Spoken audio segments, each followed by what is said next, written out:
Janasena party సిద్ధాంతాలేంటి, ఆ సిద్ధాంతాలకు అనుగుణంగా తీసుకున్న నిర్ణయాలేంటి, ఇంతకీ పవన్ ఆ సిద్ధాంతాల్ని ఏ పార్టీ నుంచి తీసుకున్నారు? ఈ ప్రశ్నలకి మహారాష్ట్ర వేదికగా సమాధానమిచ్చారు ఏపీ డిప్యూటీ సీఎం.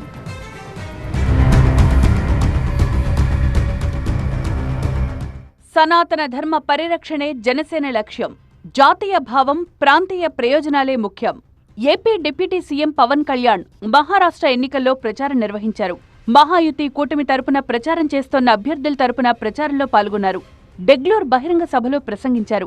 ఇదే వేదికపై జనసేన పార్టీ ఆవిర్భావం, పార్టీ సిద్ధాంతాలపై ఫుల్ క్లారిటీ ఇచ్చారు పవన్ కళ్యాణ్. జనసేన పార్టీ రాజకీయ సిద్ధాంతాలను శివసేన నుంచే తీసుకున్నామన్నారు ఏపీ డిప్యూటీ సీఎం. సనాతన ధర్మ పరిరక్షణే రెండు పార్టీల సిద్ధాంతమన్నారు. జనసేన, శివసేనల లక్ష్యం జాతీయ భావం, ప్రాంతీయ ప్రయోజనాలని వెల్లడించారు.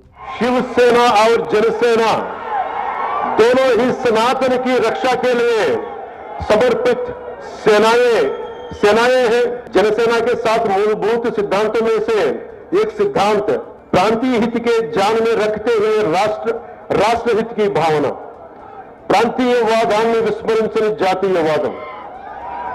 ఇది శివసేన అధినాయకుడు, హిందూ హృదయ సామ్రాట్ బాలాసాహెబ్ ఠాక్రే గావించిన నేర్చుకున్నాడు.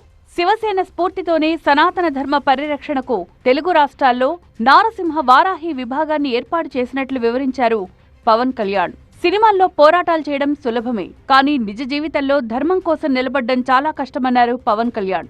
ధమ్కీలకు భయపడేది లేదన్నారు. ఎంత కష్టమైనా జనసేన పార్టీ సనాతన ధర్మ పరిరక్షణకు కట్టుబడి ఉంటుందన్నారు ఏపీ డిప్యూటీ సీఎం.